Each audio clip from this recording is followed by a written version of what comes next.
The Honorable Ndindi Nyoro. Yes. Thank you very much, Mr. Speaker, for this chance. Mr. Speaker, even on the onset, it's very important to discuss also the soft side of our country. The country we call Kenya, in the definition of it, Honorable Speaker, is just boundaries. And I'm saying so because many times we confuse between several things. One, what is the country, the republic, the nation, the government, and the state. Honorable Speaker, what we call a country is just by the boundaries that define where Kenya lies. The other functions, Honorable Speaker, that defines what the state is the state apparatus, Honorable Speaker, the institutions of governance, which predominantly are made on the institution that guarantee the rule of law and accountability, rule of law, of course, through the judiciary, accountability through democracy in a house like the legislature, and also a functional modern state, which then defines the executive.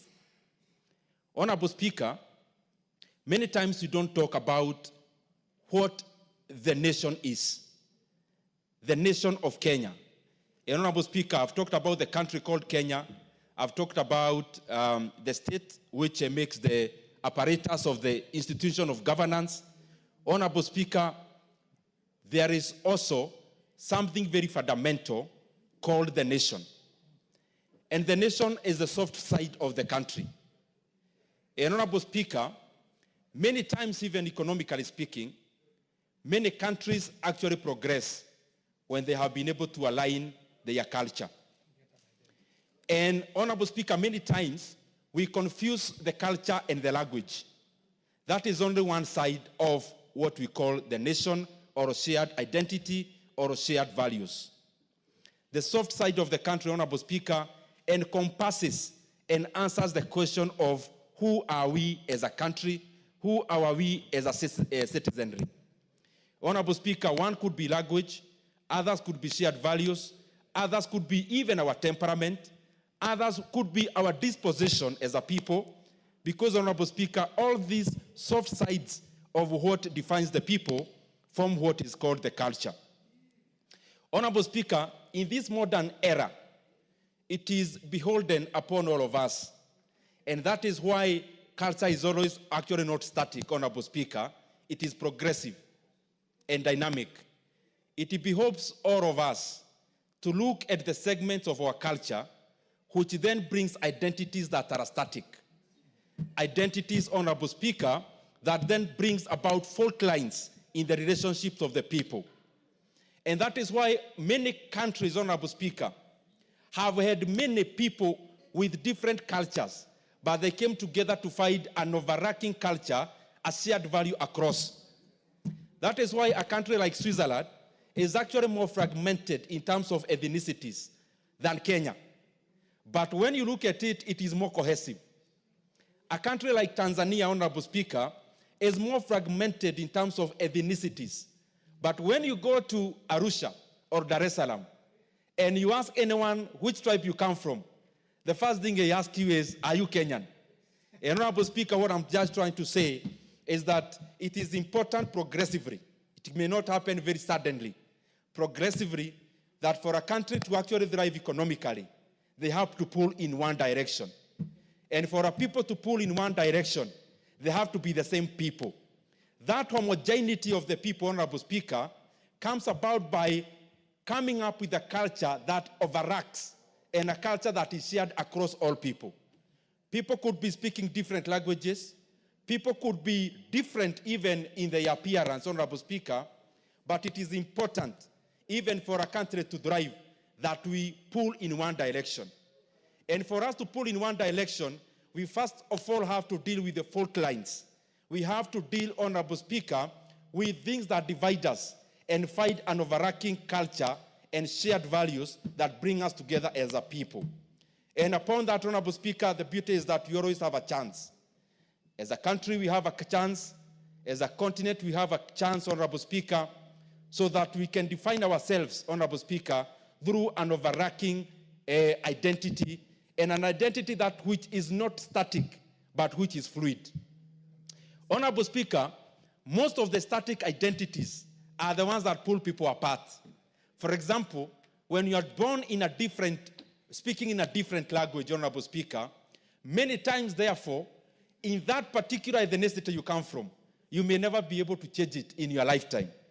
But, Honorable Speaker, also, another static identity that we always have to live with, Honorable Speaker, many times it comes as religion. Honorable Speaker, there are also other fundamentally static identities. But the current era, the modern age of nation building, Honorable Speaker, departs from those static identities and chaperones and comes up, Honorable Speaker, with a fluid identity where people can cross over. In the identities that are static, you can't cross over. But in a fluid identity that brings people together, it becomes a big bus where anyone can get in, Honorable Speaker, and it becomes an identity where anyone can cross over, Honorable Speaker, and feel they belong. And I believe that is what we must do as the leadership of our country, as the leadership of our continent, because I believe together as a continent, we are one people. We just have to fight that one commonality, because together, and especially as Africa, we are one people, Honorable Speaker. We must act as one people. We must pull in one direction so that our continent can actually have better days ahead.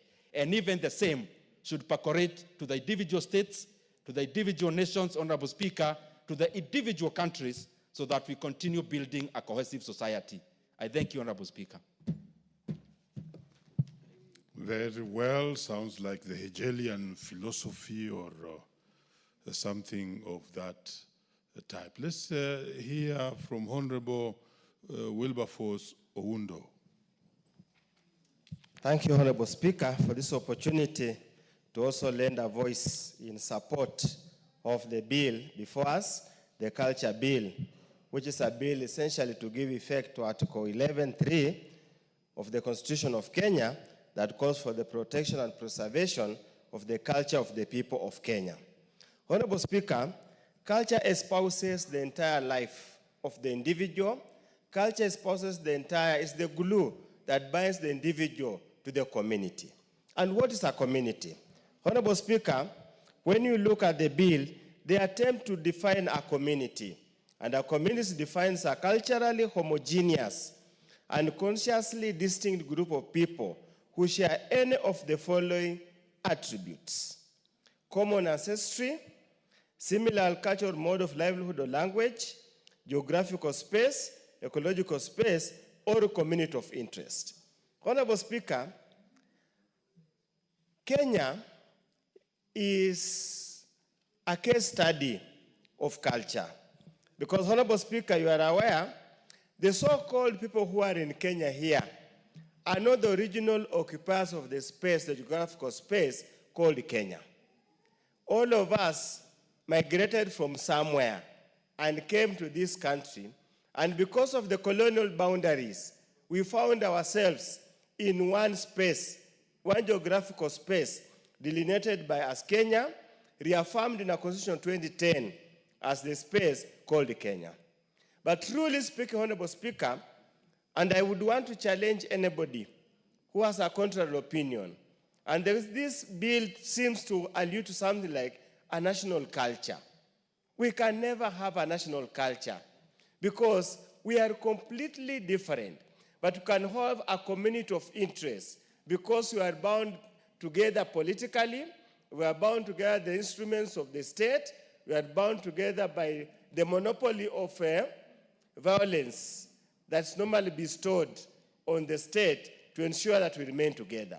It's therefore important, as we live in this country, we must appreciate the diverse culture of the people of Kenya. I say so, Honorable Speaker, I am a Samia, and the Samia people stride both Kenya and Uganda. We were simply separated by the colonial boundaries.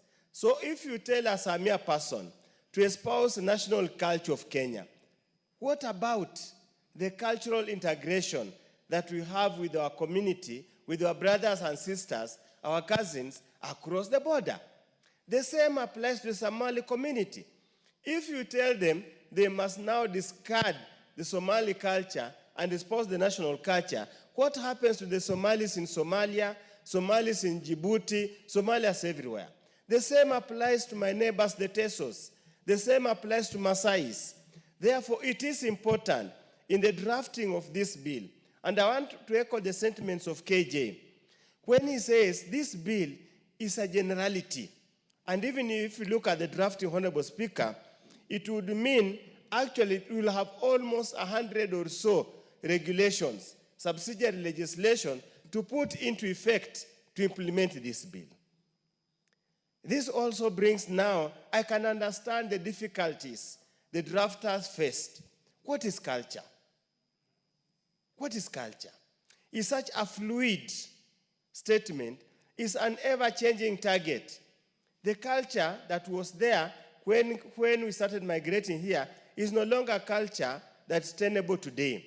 Some cultural practices have faded away, have to change by virtue of changing society. That's why, Honorable Speaker, as I'm not so sure to what extent amendments will be made to this bill to make sure that it fits. Again, if you look at the definition of culture, defines culture means the set of distinctive spiritual, material, intellectual, and emotional features of a community or a social group. Incapable of being precisely defined. So, Honorable Speaker, it is a good attempt in the right direction to preserve the culture. But the only saving grace I see in this bill is an attempt to give it to the county government to recognize and register. But again, Honorable Speaker, in a heterogeneous society, community, for example, like Busia County, to what extent can the county government record and preserve the cultures of Tesos, the cultures of Samias, the cultures of Marach, the cultures of Bahayos, the cultures of Banyalas, the cultures of the Luos who have come to stay with us, the culture of the Subas who have come to stay with us, Honorable Speaker. And then also, Honorable Speaker, it is basically, my fear is the way it's drafted. And normally the way the other side has got very intransigent views to any views expressed from this end. If we pass the way it is incapable of being implemented, Honorable Speaker. We must appreciate, I totally agree, mwacha mila ni mtumwa. But the mila, as the player says it, is specific, localized, and left there. Honorable Speaker, there are some cultures that we are not willing to cede, to expose to other people, because it's our secret. Honorable Speaker, a herbalist will not allow to surrender his skill or her skill to anybody else so they can copyright, because that's their survival. So how do you register that kind of a culture and let it go out? Honorable Speaker, a night runner, that is culture, a night runner. How do you expect a night runner to go and register his innate skill to run at night and scare boys and girls, or those who roam, or even the skill of carrying some sand or gravel and throwing on top of the roof? How do you explain that, Honorable Speaker? How do you explain that? Undo, I thought that runners had earlier registered their own society. Proceed. Thank you. I hope they register the society, but not the culture, not the skill. Honorable Speaker, I totally agree. So there are quite a number of very far-reaching issues, Honorable Speaker, and culture changes over time. So which culture are we registering? Honorable Speaker, let me draw to attention of the nation that in the Samia culture, women of a certain age were never allowed to eat chicken. Yes, they were never allowed to eat chicken or eggs or some type of fish.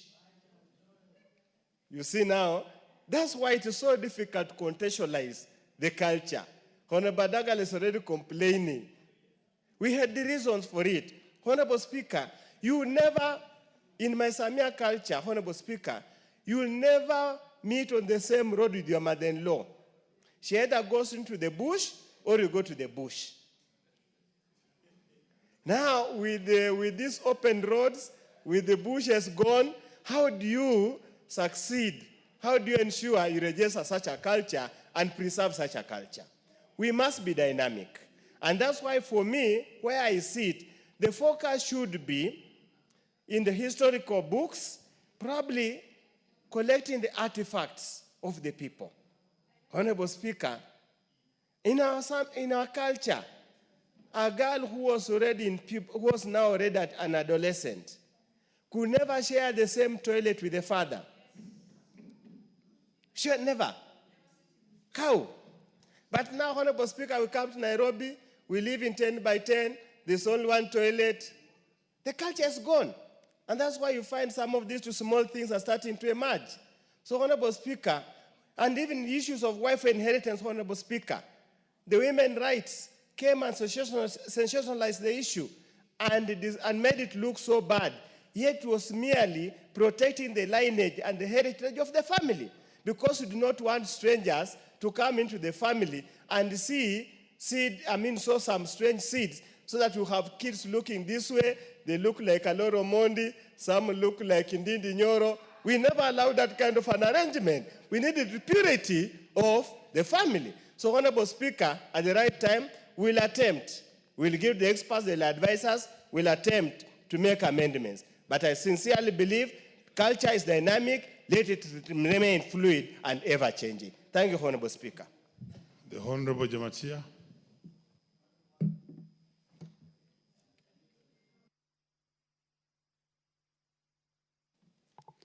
Thank you so much, Mr. Speaker. I want to, from the onset, support this culture bill. And I want to say it is a very timely bill. It is a bill that is going to give us a lot of unity as a country.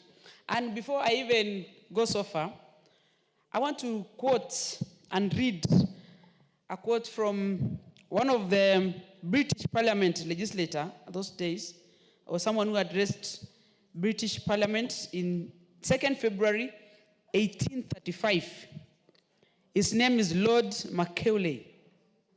He said, "I have traveled across the length and the breadth of Africa, and I have not seen one person who is a beggar, who is a thief.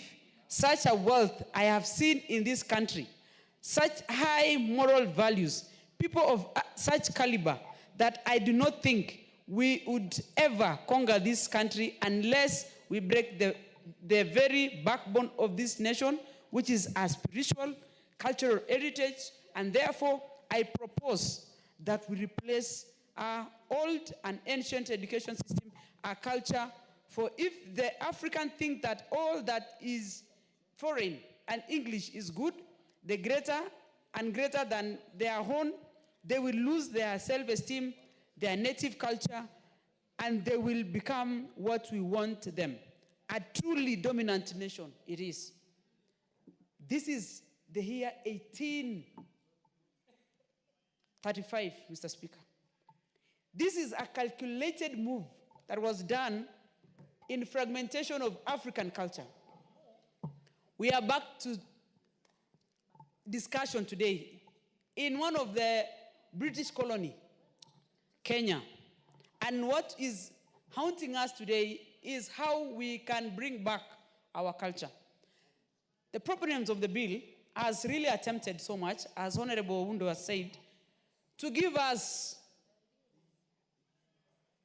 how a best way possible on how we can preserve and have our culture in place. But the bill speaks so much on the hardware. If you look at African culture is based so much on the software, Mr. Speaker. It is how we passed down. We were not able to write down our cultures and histories. And that is why we found ourselves in these fragmented situations. Mr. Speaker, I want to be very particular on many things. I am a believer of cultures, specifically my culture. I am a Tugen, a Kalenjin. And in Tugen culture, if you look around and everyone speaks about their culture, African culture is so similar. If you go to the Nilotic of the Luo land, you come all the way to Kisii, come all the way to the Kalenjin nation, it is whole basically African way of life. Today, we are faintly surviving because we were fragmented so much by the colonialism. From the borders, as Honorable Ndindi just put it, the sacrosanctity they gave us about the imaginary borders, that I should not be doing this because I am from the other country. It is because listening to what this, the proponents of the colonialism realize is that Africa looks like a small vault, that every time you want to save something, you put it in your vault. It is because in Europe today, you can traverse from every corner of the continent from the morning to evening without borders. But when you come to Africa, if I want to go to my nearby neighbor, Tanzania, Uganda, South Sudan here, I need a visa. And it all eroded our culture because we were just one family. I want to speak about our dressings. I really want to look forward to a day when all of us in this house will be comfortably walking in and out with our culture or cultural dresses. I want to dress in my Tugen dress and showcase my beads, whether I am half naked or whatever. It is always what we were priding on so much. There are many other ways that Africa were proud in their cultures, and many of them is artificial African cultures, and it's what we call artificial intelligence today, Mr. Speaker, like the rainmaking. That is artificial intelligence. There was a way our young mothers and our old mothers, the grandmothers, would walk in and know a small girl of around 18 years is pregnant without necessarily going to test in the hospital. Because there was no way, but there was a way they would just know. There are also ways that you cannot marry from this other clan because of the historical and passing of specifically on diseases that ever happened in some clans, that you are told as a young girl, you are only guided to be married from this point of family or clan or whatever. Also, we used to have and pride on polygamy. Most of the families here are products of members here in the floor or this house are products of polygamy. Today, we are being told we shun our polygamy status or culture and embrace homosexuality. It's a wild thinking of how Africans would easily pick other people's culture and, easily shun away or throw away their cultures. Like spiritual, for instance, Mr. Speaker. If I was born in India today, I would be an Hindu. If I was born in America, probably I was a Christian. If I was born in Iraq or Syria or somewhere, I would be probably a Muslim. I am born in Africa. What is my religion? It is because Africans were not religious. They were spiritual people. They believe in a deity that not necessarily given a name. And that is why if you go to Marsabit, you will see we pray through the sun and the moon. In the Islamic, every time they go through the Ramadan season, their artificial intelligence at that time of African would show them that the moon would have to behave this way so that when they fast, they have to take that time and because they were going to stay for long without eating, and all those had its own interpretation. Mr. Speaker, African culture is actually adored. As we speak today, every colonial master, be it a British, a French, Germany, Spain, and all name it, have the artifacts of Africans in their own colonies or in their own countries. I want us, as Kenya, we will need to raid on British Museum and get our artifacts and bring back to Kenya.